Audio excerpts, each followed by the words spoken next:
माननीय खासदार शरदचंद्र पवार यांच्या वाढदिवसानिमित्त 38व्या वर्षातील राज्यस्तरीय मराठी एकांकिका स्पर्धा संपन्न.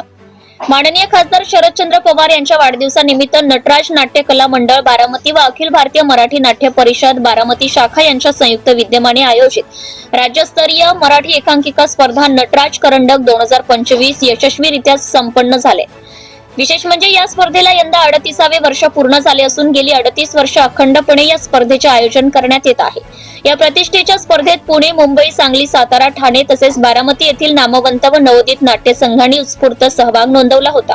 अत्यंत चुरशीच्या झालेल्या या स्पर्धेत बोहाडा मराठवाडा मित्र मंडळाचे शंकरराव चव्हाण विधी विद्यालय पुणे या एकांकिकेने प्रथम क्रमांक पटकावला. Pedal to medal Raven entertainment Pune हिला द्वितीय क्रमांक तर पहिली रात्र क्रीड एंटरटेनमेंट्स पुणे हिला तृतीय क्रमांक मिळालाय. या स्पर्धेसाठी श्रीश देशपांडे, संजय जाधव व विवेक पाणकर यांनी परीक्षक म्हणून काम पाहिलंय.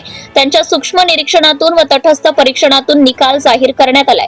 अभिनय प्रथम श्री पारितोषिक वैष्णवी दळवी नेहा पहिली रात्र हिला तर अभिनय प्रथम पुरुष पारितोषिक मुकुल ढेकले नाना बोहाडा यांना प्रदान करण्यात आले. अभिनय उत्तेजनार्थ स्त्री पारितोषिके Anvi बाणकर Remya pedal to medal व श्रावणी मोरे चिकू स्पर्शाची गोष्ट नक्षत्र कलामंच मुंबई यांना तर अभिनय उत्तेजनार्थ पुरुष पारितोषिक शरण केंगार कुट्टी पेडल टू मेडल यांना जाहीर करण्यात आले.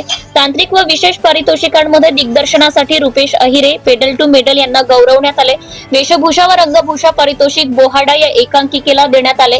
नवीन लेखनासाठी संकेत मोडक पहिली रात्र यांना, नेपथ्यासाठी सूरज इप्ते काहीतरी अडकले मेगा एंटरटेनमेंट पुणे यांना तर प्रकाश योजनेसाठी संकेत पारखे पेडल टू मेडल यांना पारितोषिक जाहीर करण्यात आले.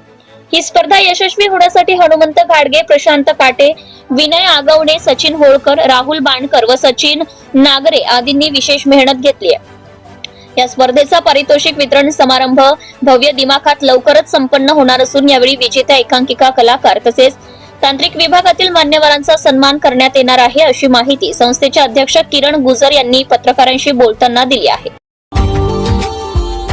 Subscribe now and press the bell icon.